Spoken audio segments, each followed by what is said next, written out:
Good morning, students. We will start with the next topic today, that is about physical divisions. Okay. So North America is mainly divided into 4 physical divisions: Western Cordillera, Canadian Shield, Appalachian Highland and Central Lowland. As I told you in my live classes that in the map, when you will see, we'll start with the Western Cordillera. This is western side of the continent. So we'll study first about the Western Cordillera and then Canadian Shield. Here Canada, and here lies the Canadian Shield, and Canadian Shield is also known as Laurentian Shield. Laurentian Shield. Okay. So Canadian Shield is also known as Laurentian Shield. Now, about the Western Cordillera, children. Western Cordillera, it lies along the western part of North America. It lies between Alaska in the north. I request you, children, please take out your books. You take out your books, open map on page number 69 or whatever your page number is. North America chapter you open and map is made there, and that map you open, and I'm giving you the explanation of the physical features. When you will see in the map, then only you will understand where that particular place lies. Okay. So Western Cordillera, it lies along the western part between the Alaska in the north to Isthmus of Panama in the south. Here is Alaska in the north to Isthmus of Panama in the south. From north to south, this is the western part. It lies, the Western Cordillera lies here. Okay. Western Cordillera, it's a Spanish word which means rope or chain. Okay. So a chain of mountains are present here. The chain of mountains are present here. Like there are various mountains here, like you can see Sierra Nevada, Alaska Range, Coast Range, the Cascades and Rockies. You can, if you want, you can also open Atlas and open the physical map of North America. Okay. So Western Cordillera, it extends about, and there are various mountains, and these mountains are like the Himalayas of India, Alps of Europe, and they have steep slopes and high peaks. The Western Cordillera extends about 6,500 kilometers in the North America and continues as Andes in South America. So you can see here, it's Western Cordillera in North America, and when you will see the world map, children, no, here is North America, here is the place of North America, and here lies South America. So as the Western Cordillera continues and ends here, so the Andes also starts in North America and continues till the end. Okay. So there are many active and extinct volcano hot spring within this system.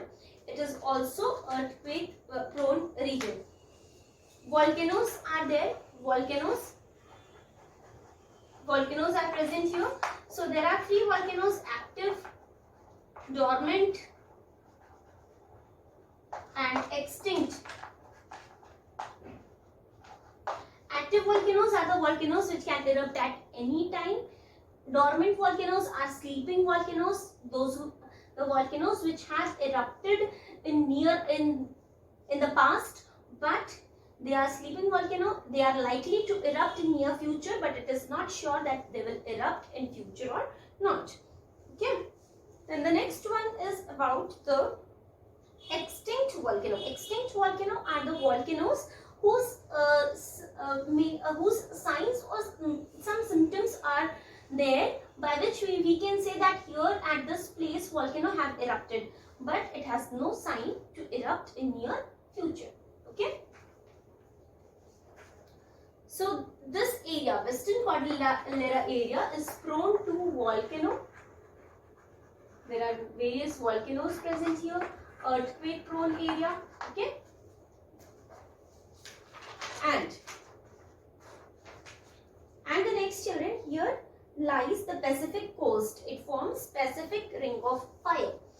So Pacific Ring of Fire what do we mean by Pacific Ring of Fire?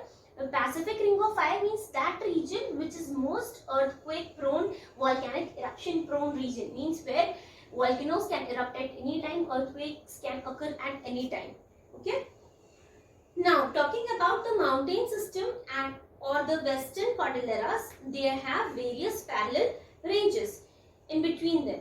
In Alaska, there is Alaska Range and Brooks Range. You can see in your book, in the map, in physical map, you can see near Alaska. This is the political map, children. I am explaining you, this is the political map.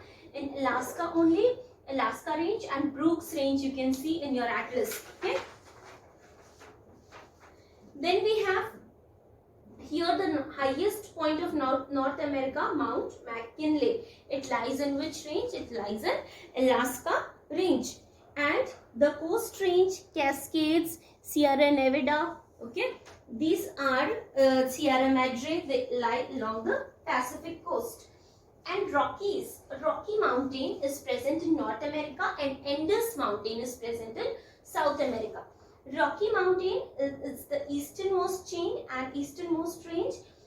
They are the highest part of Cordilleras. They lie between along the Pacific coast, and there are several intermontane plateaus. What are intermontane? In the previous chapter, children, intermontane plateaus are explained to you. Intermontane means the plateau which lies between the mountains.